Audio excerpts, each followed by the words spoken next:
What's up, everyone? Tera Roberts here, and welcome into the Dear Miss Fantasy Show for Week 17. We're the official mailbag show for Player Profiler. It is Week 17. It is officially championship week. And for some of you, even if it's not championship week, you're still out there battling for bragging rights, and there's still second and third place money in this sometimes. So come on, everybody is trying to finish out strong, do their best, and we're still in it because we play fantasy football. We're obsessed with this. We're not abandoning our teams. We're not like that, right? So come on. It is week 17. I'm very excited. But regardless, I do hope that you all made your championship games. And we're going to talk about I thought we'd do something different for the show. We usually do like hot topics and stuff, but considering that it's championship week and we have a lot of interesting matchups this week, I thought that we would talk about key players or teams that are in bad situations in championship week and whether or not we can trust them. These are not the randoms. These are guys that we have either been rolling with, they're strong starters or have been strong starters or streaming options or guys that we late in the season have now come to rely on. And we got to know, is this what are we doing in championship week? Are we riding with the guys that got us here? Are we pivoting? Are we panicking? What is the deal? Because there are some bad situations here. So we're going to dive right into it because there's a lot to cover. And of course, as we're going through all the topics, I've got mailbag questions kind of mixed in there. And then we'll finish off as well with some additional mailbag questions, mainly start sit kind of stuff, and some potential 2024 topic conversation. Got a nice little question in there. So yeah, let's go ahead and dive right in. We're going to start things off with Joe Flacco and Amari Cooper versus the Jets. Can we trust either one of them? Oh, Joe Flacco. Joe Flacco in his return. Good for him. Right? You're loving it. He's new version of Flacco. And I know sometimes people are saying, no, he used to be no, I'm talking like this high volume, aggressive kind of gunslinger. It's not, I don't want to say game manager even type, but there's just a kind of almost a reckless abandon that we're seeing in Joe Flacco. And I low-key kind of love it. But he has been unstoppable. So I'm kind of dubbing this Joe Flacco versus the Jets, when an unstoppable force meets an immovable object, because the Jets defense has been stacked in terms of being able to stand up to opposing quarterbacks and wide receivers. So let's talk about stats for the Jets real quick. Points allowed to quarterbacks by the Jets. We'll go in reverse. We're going to go, 8 weeks deep here.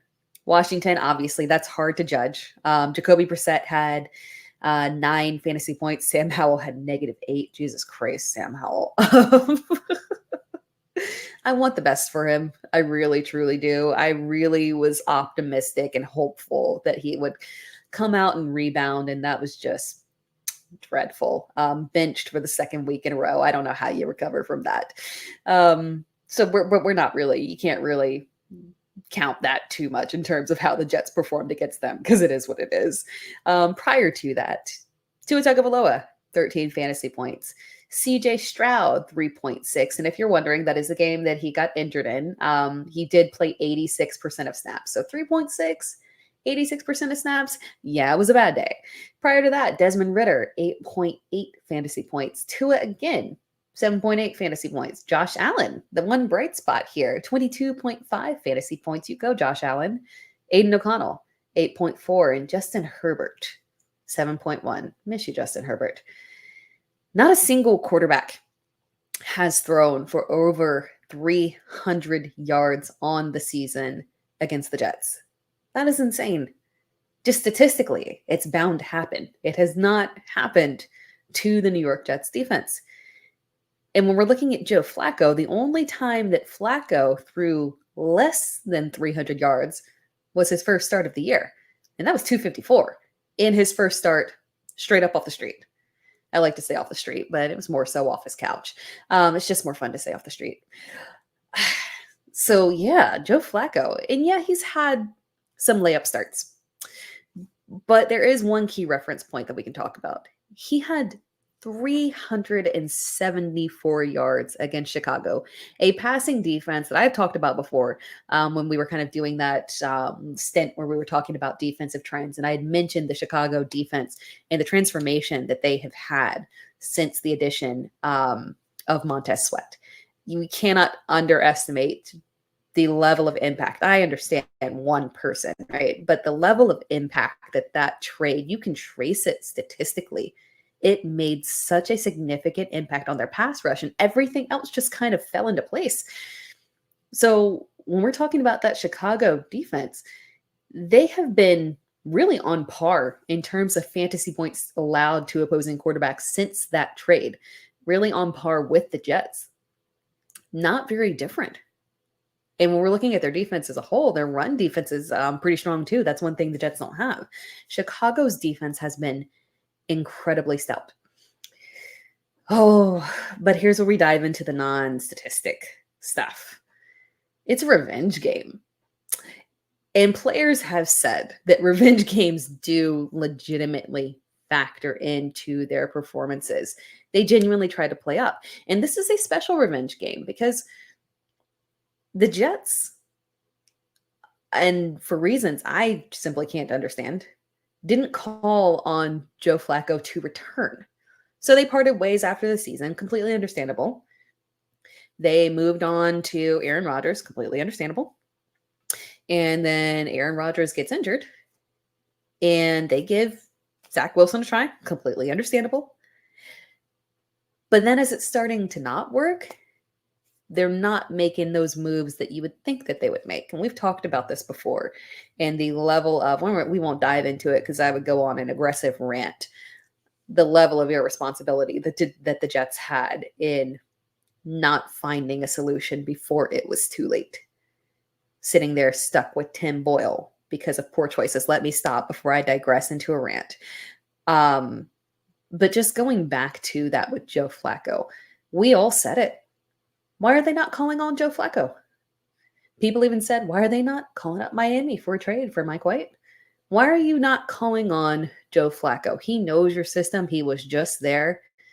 We know that he can supply. He was pushing volume then, and things were all right. Why would you not call him up and give him a go? They didn't. They didn't sign him. They didn't bring him in. They didn't give it a try. And he ends up in Cleveland, and everything's going wonderful for him in Cleveland.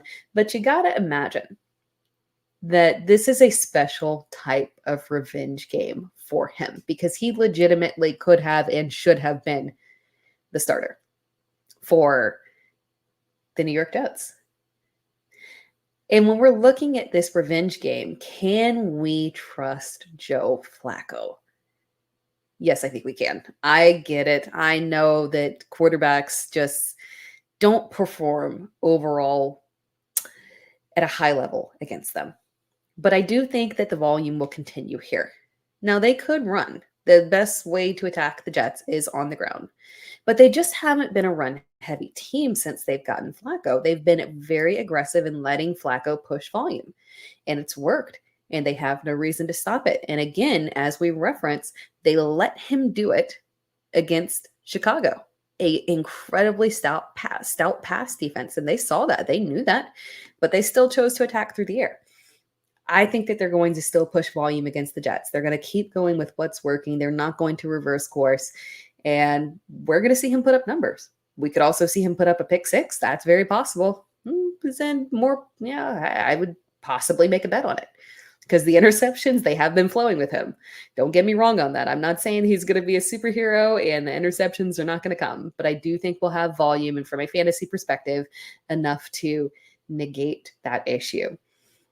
Before we move on to the next one, we do have a mailbag question here. Flacco or Kyler Murray?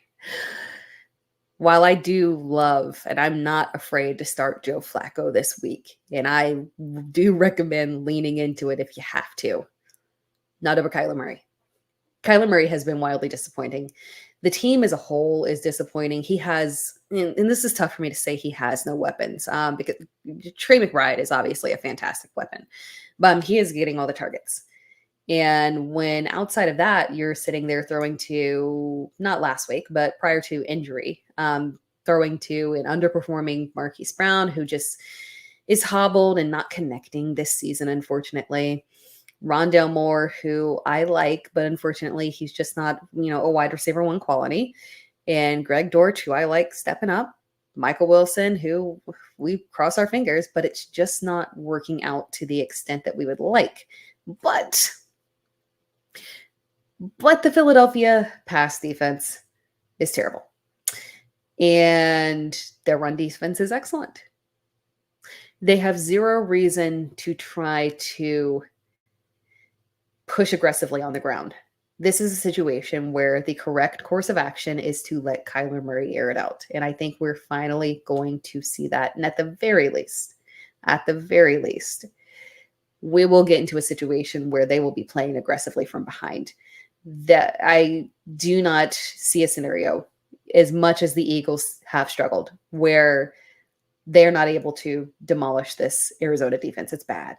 It's bad. When Chicago running backs who have struggled all season long are running up and down on the field, running up and down the field on you. Yeah, the writing is on the wall there. DeAndre Swift going to go off. Kenneth Gainwell, legitimately a streaming option. Kyler Murray is probably going to have to push volume. We will start Kyler Murray in aggressive volume and a good matchup over Joe Flacco. Before we move on to our next matchup,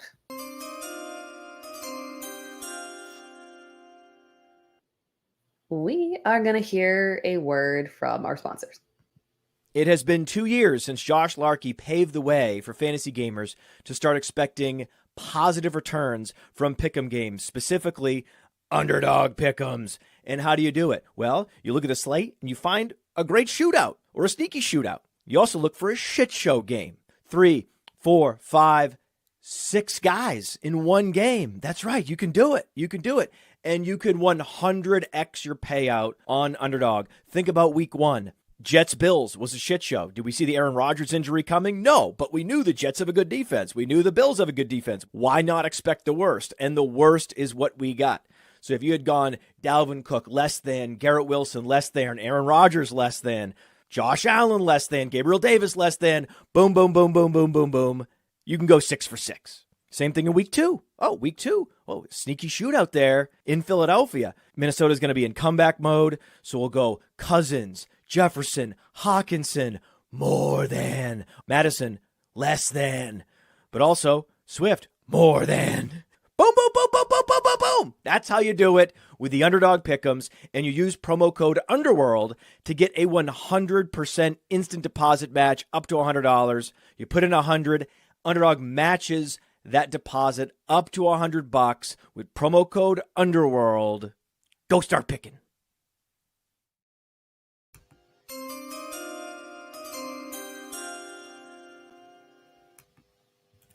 All right, let's dive into this next matchup. I feel like the Flacco one was mildly entertaining. This one is not so much. The Jags as a whole versus Carolina. Oh man. The Jags are in a disarray. We've got Trevor Lawrence dealing with an injury. And they draw again. We talked about that Jets pass defense. The Jags draw one of the worst matchups that you can have for an opposing quarterback. The Carolina pass defense has been a menace all season long to opposing quarterbacks. What Jordan Love did last week was an anomaly. That was a strong game. He was excellent in that game, and it was so far outside of the realm of what other players have done this season. He had 219 passing yards, and you're like, man, that's not a lot. And you're right, it's not. Did I just... Oh, ironically, we did the underdog promo. Ironically, I did not have this planned. This is literally off the top of my head. The Jordan Love. I do underdog picks, weekly underdog picks. I do an individual video with another organization. And Jordan Love, I had the under on his passing yards in underdog. And those 219 passing yards was in fact under his prop line. So we were correct. We hit on that. This randomly just popped up into my head on that one. Ironic because we just did the underdog line. So yeah, those 219 passing yards, those were below expectations. I took the under on that. That was correct. But I just want to emphasize that those 219 yards, those were impressive. Just because it was at the under does not mean that those were not an incredibly professive amount of yards. The last quarterback to surpass that against Carolina was Tua in week 6. It has been since week 6 that we saw somebody get at least 219 passing yards on Carolina. That's insane. And their run defense is bad, don't get me wrong, but it is not the case of a team being so bad on the ground that teams just opt to pass on them, or just opt not to pass and just abandon the pass and just say, we're just going to run the ball. No, they are legitimately good. You cannot thrive as a quarterback. Quarterbacks, and these are talented quarterbacks, not scrubs, that are struggling against them. Dak Prescott, CJ Stroud, all struggling against this Carolina pass defense. It is severe. And again, just as a reminder, most of the season they did without several key members of their secondary. If the Carolina defense can do one thing, if Carolina can do anything, it's stop the pass. Nothing else. Nothing else. But they can stop the pass. I do not trust any starting quarterback against the Jags. I was not in on starting Jordan Love last week. His performance was an anomaly. So if Doug Peterson is smart, and I believe he is, he will lean aggressively into Travis Etienne in this matchup. No question. He will lean into the run. You cannot start any quarterback. I don't care who is starting for the Jags. You cannot start a quarterback for the Jags against Carolina. And when we're talking about the wide receivers is a little less drastic because strong wide receiver ones, we're talking elite level wide receiver ones, have had great performances against the Panthers. They have broken through. While the quarterbacks struggle, the top end wide receivers break through. Mike Evans, Tyreek Hill, Justin Jefferson. But even players like Chris Olave and Michael Pittman had just average games, nothing special. I don't put Calvin Ridley on that level with Mike Evans and Tyreek Hill and Justin Jefferson. I don't even know if I can put him on the level of Chris Olave and Michael Pittman. I can't trust Ridley. He could have a good game. He could pop up and beat Calvin Ridley, but I can't trust it. I would pivot in this situation. Moving on to another matchup here, we've got Tony Pollard versus Detroit. And this one is very simple for me. It's a no. Absolutely not. I do a matchups video every single week. Best place to find it is on my Twitter, where I hopefully retweet it, or in my link tree. But I do a matchups video every single week for Fantasy Pros. And obviously, it's not a 100% hit rate. Nobody has a 100% hit rate. But I will tell you what has hit every single week in that video for the past 3 weeks. Avoid Tony Pollard. Bad matchup. Avoid. And it keeps hitting as correct. His midseason bounce back was wonderful. But there's no coincidence that that was against Carolina and Washington and Seattle. Bad run defenses. For the past 3 weeks, he has drawn a terrible schedule. Philly, Buffalo, Miami, and he has failed against every single one of them. You cannot start him against a top tier run defense. He does not have the capability. Like we can say, we've seen Kenneth Walker do well against a really good run defense where we would have said, oh, bad start, don't start him. And I've said that. And he came through. Saquon. there are certain guys that we just, bad matchup comes and we're just like, is what it is. A bad matchup would never make me pivot away from CMC. A bad matchup, you need to pivot away from Tony Pollard. He does not have the capabilities to overcome that, unfortunately. I am in a championship game this week with Tony Pollard, and I am struggling. I'm doing mental leaps and bounds, trying to figure out a way how I can replace Tony Pollard because I got by with it last week and it almost bit me terribly. I will not lose because of Tony Pollard. You got to find a way around it. Mailbag question. Pollard, Zamir White, or Zach Charbonnet? If Jacobs is out, 100% start Zamir White over Tony Pollard. It's not even close. If he is out, I will 100% recommend starting Zamir White over Tony Pollard. Zach Charbonnet, no. Unfortunately, he's just not reliable in terms of workload. It's Kenneth Walker. But yeah, if it was just Charbonnet, you would have to start Pollard. But a guy like White, yeah, I will absolutely throw him out there and trust him over Tony Pollard. Moving on to another bad matchup here, our panic matchups. We have Tua Tagovailoa versus Baltimore. You guys already know what I'm going to say. You know what I'm going to say, because if you have watched this show, and I cross your fingers, you keep coming back for more. If you've watched the show or any of my other content, Jesus Christ, anywhere, you know that I have been no Tua in the fantasy playoffs. You can't do it. I advised while you could long time ago to sell him high and trade out while you could because bad things were coming and the bad things came. And if you're stuck with him right now, I'm sorry, you can't risk it. You can't. Last week, you were only mildly able. I had him as a low-end QB1 just because streaming options were so shaky. And you might have to be able to do it. You need to avoid it here.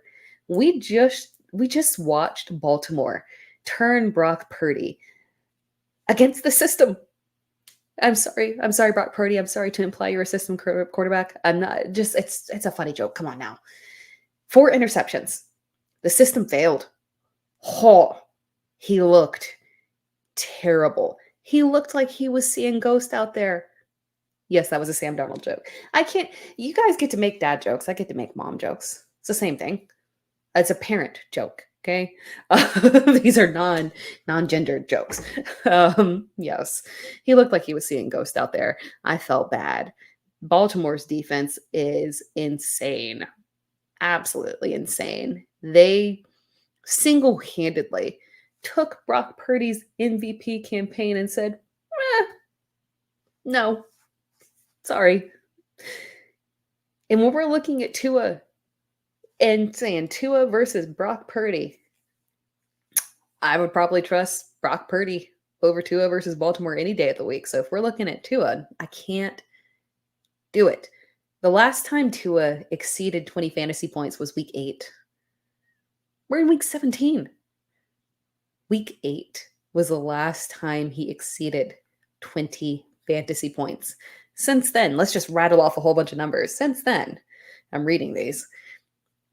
12.42, 18.6, 9.82, 19.2. That was against Washington. 9.1, 12.96, 15.52. We cannot trust Tua. It's a no-go. It's a no-go for me.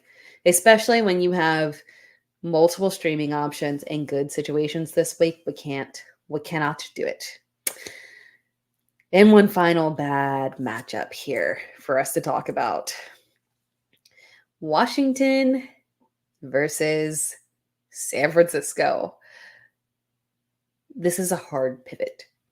We are hard pivoting away from Washington versus San Francisco. I talked a little bit, not too much earlier. I think when we were talking about the Jets, Sam Howell, that situation in Washington. And it's not even just about Sam Howell. We have come to Ron Rivera's final stand. This is this is the end. Unfortunately for him in Washington. The team as a whole just can't pull it together. Even when Sam Howell was doing Sam Howell things and giving us all the fantasy points in the world that we wanted, and being a top 10 quarterback, a top 8 quarterback at times for stretches, he was fantastic from a fantasy perspective. Real life football was a complete mess. It was horrible. Absolutely horrible. And even the possibility of a turnaround with Jacoby Brissett, who has, to his credit, come in 2 games in a row and immediately scored touchdowns, immediately appeared to have breathed life back into this offense. It's still just a bad team. It's still a terrible defense. It's one of the best defensive matchups that you can draw. If you need fixing from an automatic or from a football perspective, an offensive perspective, if you need fixing, go see Arizona or Washington. They will fix you. And the team that is facing them this week, they need a little fixing. San Francisco, we just talked about it with Baltimore. They're coming off of the struggle bus, unfortunately, against Baltimore. Brock Purdy with a 4 interception game, just really squashing so many things for them, because a lot of people, and kind of myself included, if I'm being honest, view that as the Super Bowl matchup. This was the Super Bowl preview. Every now and then you get it. You're like, this is the Super Bowl preview right here. And we thought that we were getting it right there. And I still think that we technically could get it right there with San Francisco and Baltimore. Now, granted, Baltimore's path to the Super Bowl is obviously just a lot more difficult than San Francisco. San Francisco right now, we talked earlier about Green Bay. And we know the season that Green Bay has had, struggling, their defense being a complete hot mess. And they're still in the hunt. Minnesota is still in the hunt. Green Bay could realistically make the playoffs. Minnesota rotating through, I don't know, a basketball team of starting quarterbacks could still make the playoffs. San Francisco's path, even after that poor performance, San Francisco is still the favorite. They're still the favorite to be the 1 seed. Their path is just very strong to the Super Bowl. More difficult for Baltimore. And as we continue these, obviously, and we'll talk about this in a second too. Let me stop before I kind of tip our hat a little bit in terms of off-season stuff. But because fantasy season is coming to a close. But as we're sitting here and we're looking at this San Francisco team, this is a team that has every incentive to come back and put on their best performance. They need to showcase that they are indeed still a Super Bowl favorite. They need to showcase well for Brock Purdy and his MVP run. As cold as Shanahan can seem, sometimes he does care about it. So they will come out on a force. And even if it's not Brock Purdy, I mean, quite frankly, it would probably end up being Christian McCaffrey. So good Lord. They have every incentive to come out there and thrive. This is a hard pivot from this matchup. Obviously, we're not starting any quarterback in this situation, unfortunately. And when we're looking at the wide receivers, to me, nothing changes. Even the pass catchers, including Logan Thomas catching that touchdown, nothing changes for these guys, in my opinion. We're struggling to get there with them. We cannot trust them. And then mailbag question here, Ridley or Terry McLaurin? I got to tell you, we talked about Terry McLaurin earlier and the terrible matchup that the Jags have and not trusting Calvin Ridley. I trust Calvin Ridley this week over Terry McLaurin. I hate to say that. I truly do. But at the very least, we're looking at volume here. And volume does favor Calvin Ridley. Volume does not favor Terry McLaurin, unfortunately. So that's a very key one to note as well. We're struggling to get there with Washington as a whole. Looking at some more start sit questions before we close this out, we're going to go into exclusively mailbag questions here. And I've got one from Jeffro_75. And the whole thing is just that's why I love it when you drop me all kinds of details in your mailbag questions. So I'm going to read it like word for word here from Jeffro. Good. I made it to my championship round. Bad. My QBs are Tua and Flacco, and they both have terrible matchups. Ugly. It appears I have lost both Hawkinson and Waddle. If they both miss, the only player I will have starting this week that I drafted is Brandon Aubrey. Good draft, though. Crazy season. Guess only questions I have is Flacco versus the Jets or Dolphins at the Ravens. And who do I replace Waddle with? Demarcus Robinson at the Giants, KJ Osborne versus Green Bay, or Josh Palmer at Denver. Thank you for all your help this year. You don't happen to do baseball, do you? No, unfortunately, I don't do baseball. I admire people that can do very well and accurately do fantasy analysis for multiple sports. That is impressive. I know quite a few people that do it. I would love to. It would have to be. I don't think I could. Let's see. Like, just personal note. I was a huge baseball fan. At some point, I consolidated to exclusively a close following football fan. And I think a lot of that had to do with fantasy football and just really realizing that my capacity was only for one sport if I wanted to be good at something. But I was a huge baseball. But the first fantasy sport that I actually played was fantasy baseball. It was back in college. And I had a computer, but I was not technical. So I was sitting there like tracking stats I would have note cards and I'd be sitting there like tracking player stats and pitcher stats and stuff. And like thought I was so smart. I was playing in like Yahoo public leagues and winning, thinking I was so good. It's like, you're winning a Yahoo public league. What are you really doing? But I don't do fantasy baseball. If I ever did a secondary fantasy sport, honestly, I think it would be golf for DFS. I know that's weird and random, but I enjoy playing. Golf DFS. Play basketball DFS. I don't enjoy it. It's too many variables, too many players out, too many. It's like I don't know. I need time to prep, right? That's why football is perfect for me. The injuries, they're not, no one is coming unless we're talking about nothing's hidden unless we're talking about the Atlanta Falcons. But for the most part, everything is more straightforward and you don't have to make those last minute switches. And I just can't do that with the NBA. And that's what I also like about golf too.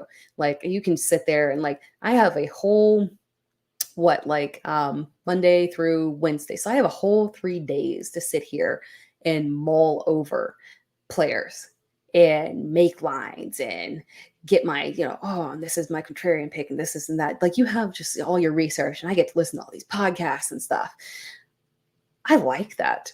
So if I ever did a secondary sport, it would definitely be golf. That is my speed. That is more my speed. I like the slower sports. I like quantity. Let's dwindle it down. I like it, just makes sense. That's like an easier transition in terms of pure logic for me. Golf, just so much more comprehensible, so much more comparable to football. But to the mailbag questions from Jeff Rowe.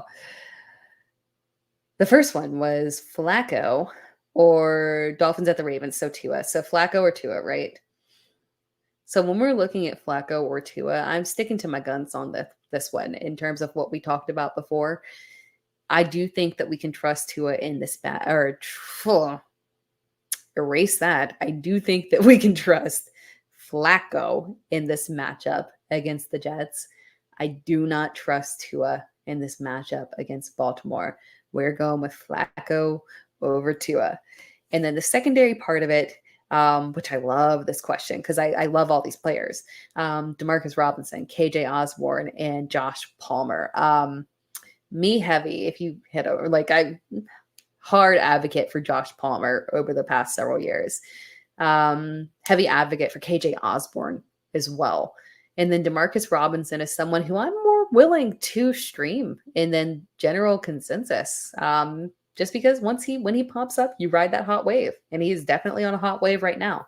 So it comes down between, in my opinion, I'm pivoting away from Palmer in the bad matchup against Denver, getting sauced. They have been a little bit more vulnerable against the pass, but I can't get there this week. But Demarcus Robinson and KJ Osborne is what it comes down to. And I like both of these guys. I love them this week. Robinson, like the matchup, love the volume that he's getting. But KJ Osborne is the one I feel extremely comfortable with. I don't bat an eye at the thought of, I'm going to say KJ Osborne's name so many times and start sit questions this week. I already know it because looking here, we've got TJ Hawkinson, obviously, that's gone down with the injury. Jordan Addison, day to day. Things could change as we obviously go through the week. But when I look at KJ Osborne, I genuinely like him as a player because I like those third receiving options that can immediately just step in. And that's why I always like about Josh Palmer and have advocated for him, because I like those third receiving options that can step in and be a high productive player when injuries happen. And KJ Os, people typically think of, Tyler Boyd as one of those players. KJ Osborne is a favorite of mine. I think he's right up there with a Tyler Boyd in terms of players that you can step in and you can rely on. When we look at 2022, closing out the season, the Vikings called upon more from KJ Osborne at the end of the season. Over a 5-game span, he had 3 touchdowns and he had 4 games with a minimum of 14 fantasy points. The level to which, because I do content, prior to the NFL draft. And so prior to the NFL draft and prior to the Vikings taking Jordan Addison, KJ Osborne was one of my favorite potential sleepers. If they didn't go out and draft a first round wide receiver, KJ Osborne could have easily been the wide receiver 2 in that offense and been highly productive. We've seen him legitimately, we had a 10 reception, 157 yard performance from him. You don't just do that in your trash. He's a talented guy. He's a very fine wide receiver 3 option who can step in. In this week, we are combining that with the holy grail of matchups, the Green Bay Packers. I'm a Packers fan, and it pains me. I hate to admit it. I mean, it doesn't, I don't hate to admit it because reality is reality. And the more that we can admit it, the closer we can push towards Joe Barry getting fired. So we just need to shout it from the rooftops. This defense is horrific, terrible.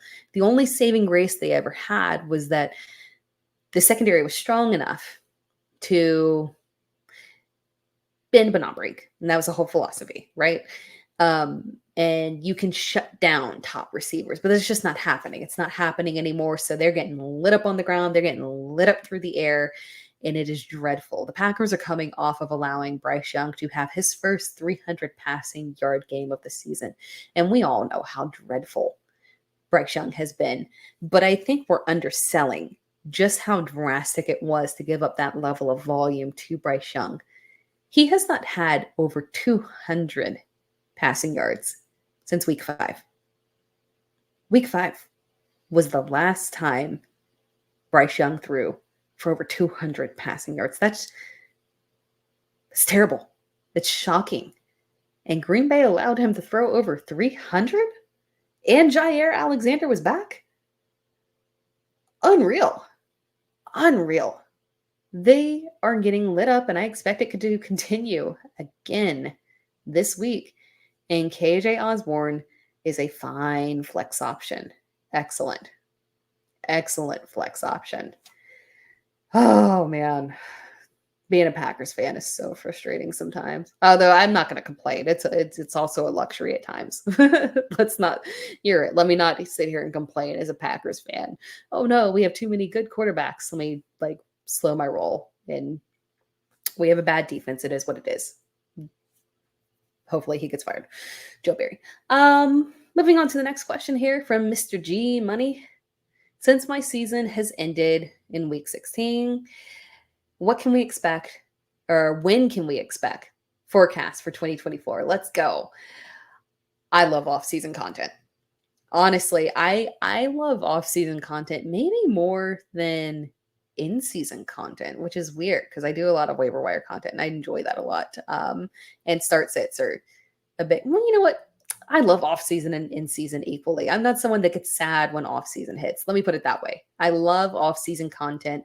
I'm never sad when the season ends because this is also like, it's just a different kind of passion. So for me, what I'll be doing and bringing to you guys is I will be in this, we'll start like early to mid January.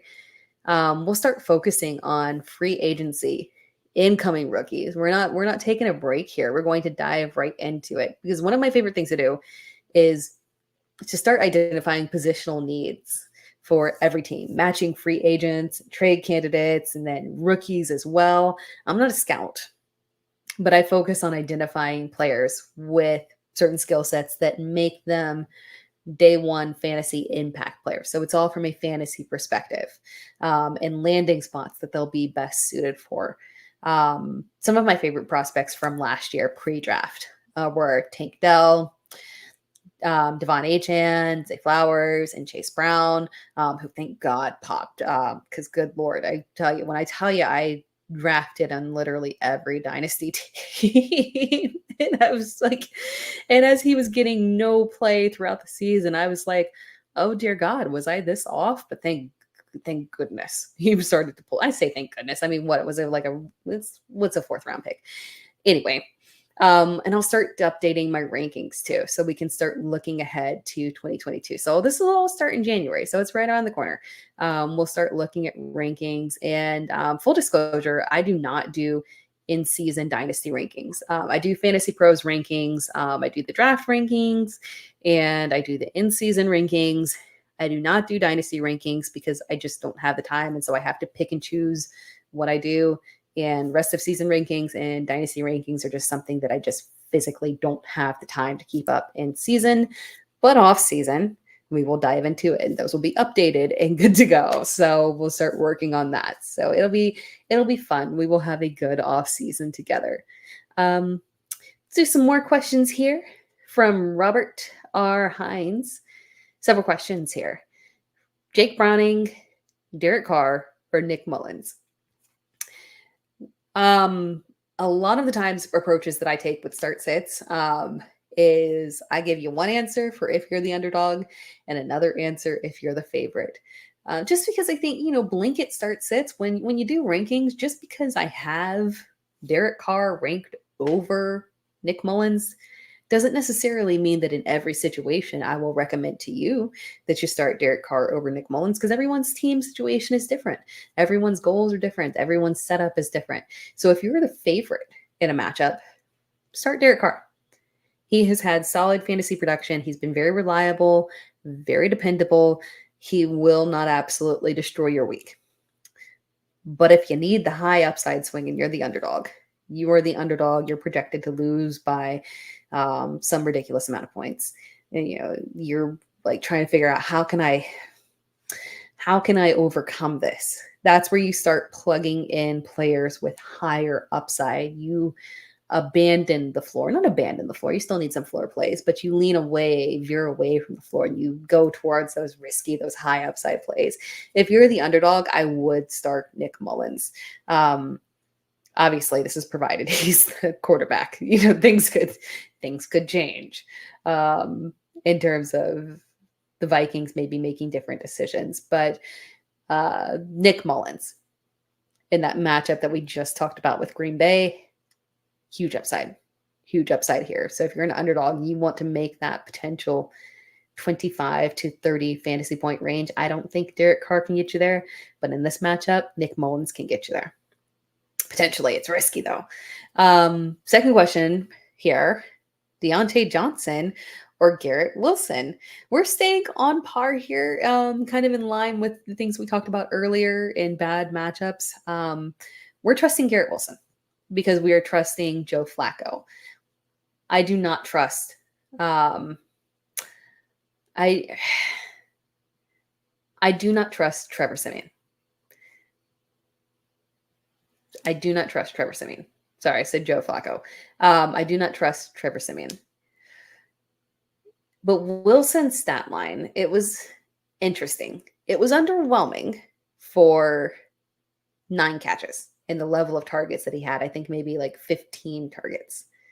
And to have like a 15 fantasy point performance based off of that was underwhelming. But we love the volume. We love the volume. And it was a bad matchup.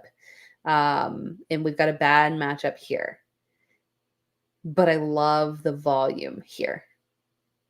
Again, what we saw last week, add Trevor Siemian, don't trust it. It should have been better. Washington's defense, obviously an issue.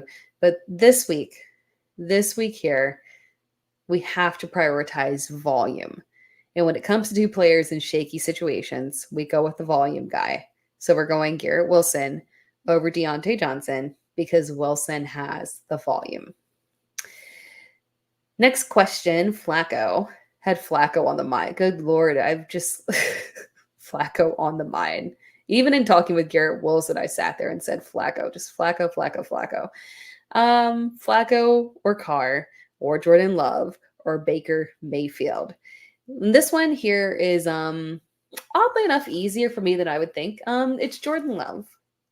Jordan Love, I was 100% okay with starting throughout the fantasy playoffs because, again, touchdowns go through him in the entire offense. He has the rushing upside as well with touchdowns.